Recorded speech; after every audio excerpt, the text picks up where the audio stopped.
Once upon a time, long ago, recruiting characters to your army was one of the most important elements of any Fire Emblem chapter in the early to mid game. Together We Ride was probably the series' most popular song, and the question how do I recruit the most asked and answered in guides all around the web. But times change. What was once as much of a series staple as the weapon triangle or supports has been largely left to the wayside. Why? How did this happen? And what could IS do to at least preserve some elements of what is slowly becoming the lost art of recruitment? First things first, we need to talk about what even constitutes the art of recruitment. Many games have handled this in completely different ways after all, see Gaiden or Shadows of Valentia versus Path of Radiance for a simple example. One has a small roster and the vast majority of units are hard to miss, while the other basically forces you to look up what to do or make peace with the fact they won't join you.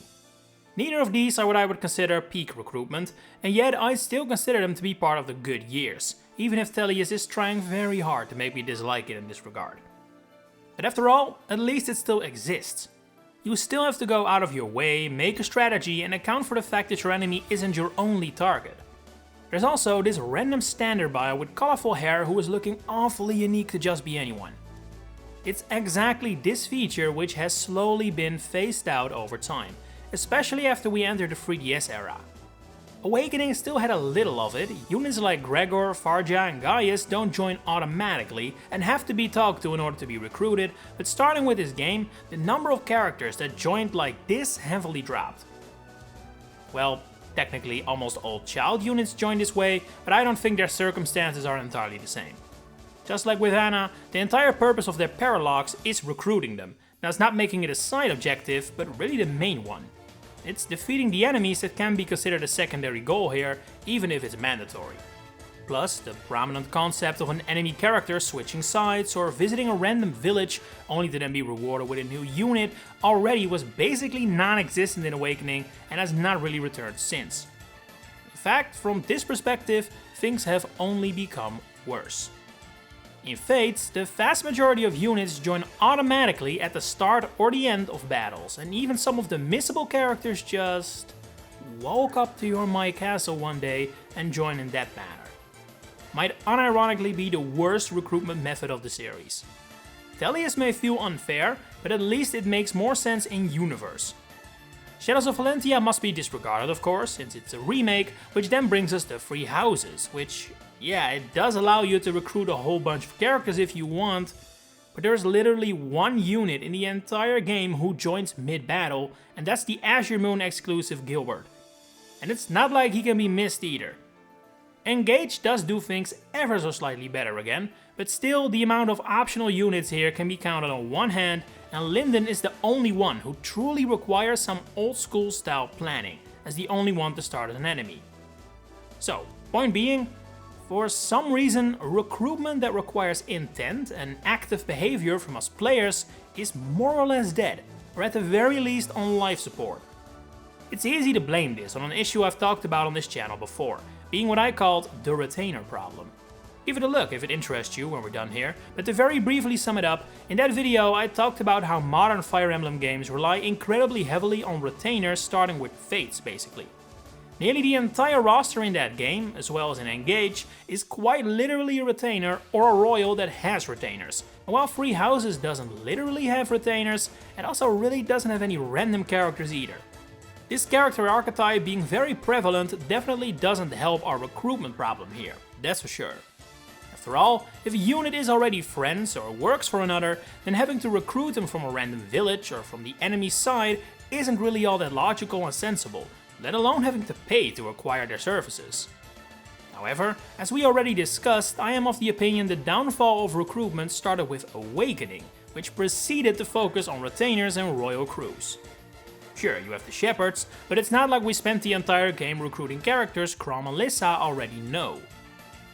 So, then why the change? One possible theory is rooted in spreadsheet data and facts about the Fire Emblem series at the time.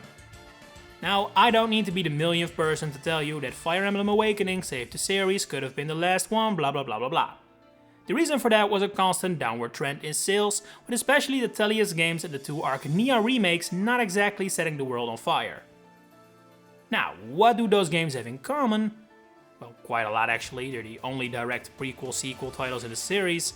But for the topic of today, these two sets of games have by far the most inconvenient, confusing and guide-requiring recruitments. Only Freyja can rival them, and it's not like that sold gangbusters now, did it? I doubt the intelligence systems offices were convinced that these unconventional recruitments were the reason these games flopped. That's way too simple. But I can definitely see there being discourse that it was part of the reason these titles didn't seem to capture audiences. After all, how can you fall in love with characters that you can't recruit? That is the core difference between Awakening and the titles that preceded it, I think. How much easier and more accessible it is to love these characters. And it's not to say Telly's roster is weak or not interesting, the opposite, but it is definitely harder to actually get. It doesn't exactly make them casual friendly, for lack of a better word. A huge reason why Awakening did as well as it did was because of supports and child units, we all know that. But that is also a system that could have been severely hindered by making characters too hard or inconvenient to obtain.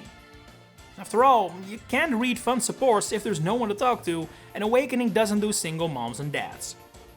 To put it bluntly, I think that going from the Arcania remakes to Awakening, IS's idea behind characters and recruitment made a vital shift. First, they wanted you to be able to miss characters, to have to work in order to obtain them. It added replayability, it added uniqueness, it added challenge, it served its purpose well. But starting with Awakening, that has completely changed. Nowadays, IS doesn't want you to miss a character. Every character you miss is hours of work and money down the drain, so to speak, in terms of design, balancing, writing, voice acting. If only 20% of players get to see that, it isn't worth it.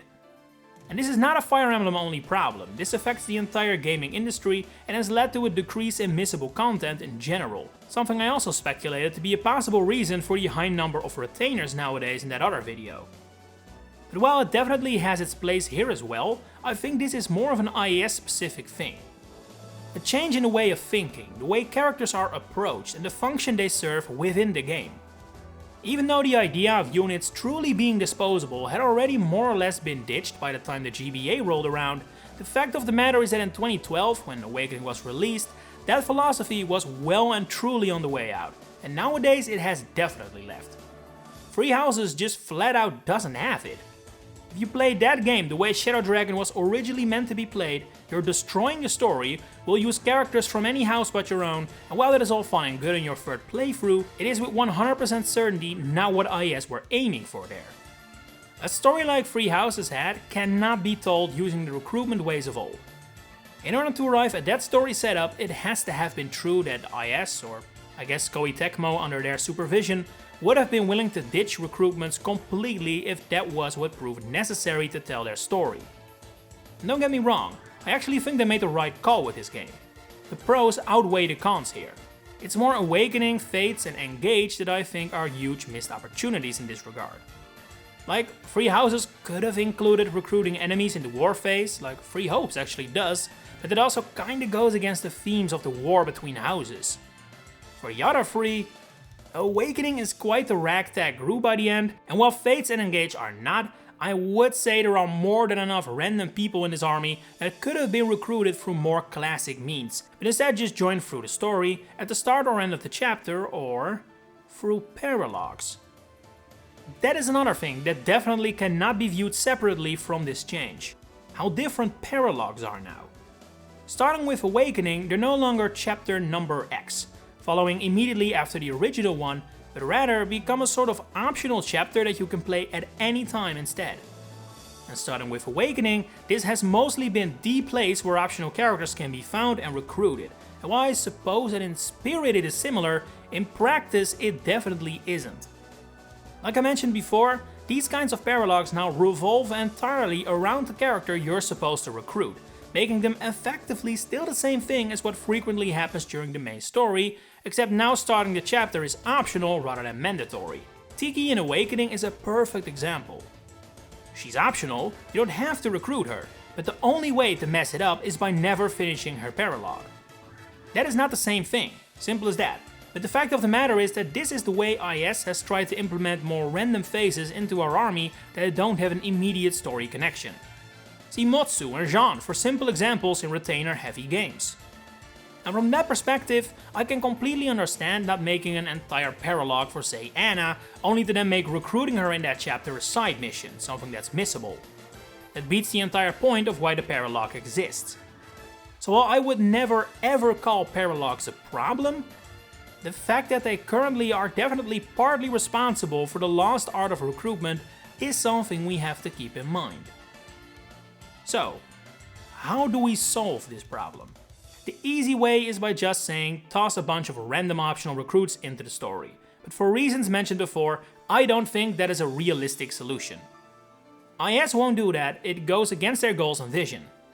So instead, we have to think of a solution that's actually doable, just in case they're watching. And while I must admit it's not easy, I think the best way to handle this is by using what Free Houses and Fates also did. Branched paths. The precedent for branched paths is there, we know this is something IS will be considering and is realistic. Hell, the two best-selling Fire Emblem games have it, it's definitely on the table. So what I would like to see is a branched path structure that can be borderline different games like Free Houses or contained to one story like Sacred Stones, where depending on the path you choose, which characters are mandatory recruits and optional recruits is flipped. So, to use a simple hypothetical example, if you play Azure Moon, Shamir is always recruited, but Catherine and Eloise can be brought in through more fun, unique and difficult ways. And for Crimson Flower, it's Eloise that's always recruited, and Shamir and Catherine are the optional ones. And in Verdant Wind, it's Catherine, for example. Just randomly picked, don't focus too much on the names. That way, it is guaranteed a pretty significant part of the players will encounter and deal with the character, so no work is wasted, while all paths also have their own unique and special recruitments that are more interesting, unique, and challenging to actually do. All in favor? Let me know in the comments. Or if you have your own idea on how to fix this, please share it as well. If you enjoyed this video, please consider giving it a like and subscribe to the channel to stay updated on all my future Fire Emblem content coming up. For now, thanks for watching and enjoy the rest of your day.